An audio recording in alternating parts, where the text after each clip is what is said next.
సరే ఈ mutual funds లో అందరికి ఇప్పుడు యాడ్స్ ద్వారా దాని ద్వారా అట్లీస్ట్ జస్ట్ ఐడియా ఉంది మ్యూచువల్ ఫండ్స్ లో పెడితే పెట్టుబడి బాగుంటుందని. కానీ ఇంకొన్ని దాంట్లో ఎస్ఐపిస్ అని ఉంటాయి. అంటే ఎలాంటి వాటిల్లో పెడితే మనకి ఎక్కువ లాభాలు ఉంటాయి? First mutual fund is subject to market risk. ఇది positive point. Cigarette smoking industrial. ఓకేనా? ఎందుకు చెప్తున్నామంటే మీరు ఇచ్చిన డబ్బులు బ్యాంక్ లో ఫిక్స్డ్ చేస్తాం.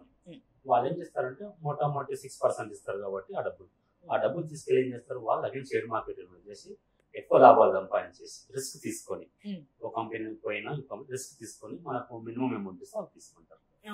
అలాగే మీరు ఎల్ఐసి తీసుకున్నారు అనుకోండి, ఎల్ఐసి 100 years లో ఎప్పుడు డిఫాల్టర్ కావాలి. వాళ్ళ కాస్ట్ కస్టమర్ కాస్ట్ వాళ్ళ పేమెంట్ చేశారు, లాభాలు మాత్రం బాగా సంపాదించారు. ఎల్ఐసి షేర్ మార్కెట్ ఇన్వెస్ట్ చేస్తారు. సో మనం కూడా అంతే, మనం షేర్ మార్కెట్ ఇన్వెస్ట్ చేస్తే లాభాలను డెఫినెట్లీ వచ్చేస్తాయి. Okay sir. సార్ మామూలుగా మీరు అన్నట్టుగా ఇంతకుముందు ఒక ఎగ్జాంపుల్ చెప్పారు, ఒకవేళ బాబు పుట్టినప్పుడే ఆ బాబు మీద మనం ఓపెన్ చేస్తే ఆ బాబు మళ్ళీ 25 years వచ్చేసాక జాబ్ జాయిన్ అయ్యాక అతను అప్పగిస్తే అతను కంటిన్యూ చేస్తారు. 60 years కరోడుపతి ఒక 50 కోట్లు 100 కోట్లు ఉంటాయి. అంటే ఈ లెక్కన ఎవరైనా సరే ఓపెన్ చేసుకోవచ్చు సార్, మ్యూచువల్ ఫండ్ లో ఇన్వెస్ట్ చేసుకోవచ్చు. ప్రతి బీదవాడు ధనవంతుల అవకాశం ఉంటుంది.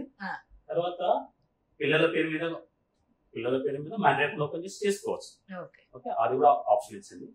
బట్ నేను ఎగ్జాంపుల్ గురించి చెప్పాను కాబట్టి యాజ్ అ పేరెంట్ ఫస్ట్ మీరు బాబుని మనసులో పెట్టుకొని, ఓకేనా, బాబు మనసులో పెట్టుకొని ఇన్వెస్ట్మెంట్ చేస్తూ ఉంటారు. ఆ 30 years లో అది అతని ఎడ్యుకేషన్ కోసం కానీ పాప మ్యారేజ్ కోసం యూజ్ అవుతుంది. పిల్లలు సక్సెస్ అయ్యారనుకోండి, మీ రిటైర్మెంట్ ఫండ్ కోసం పనిచేస్తుంది.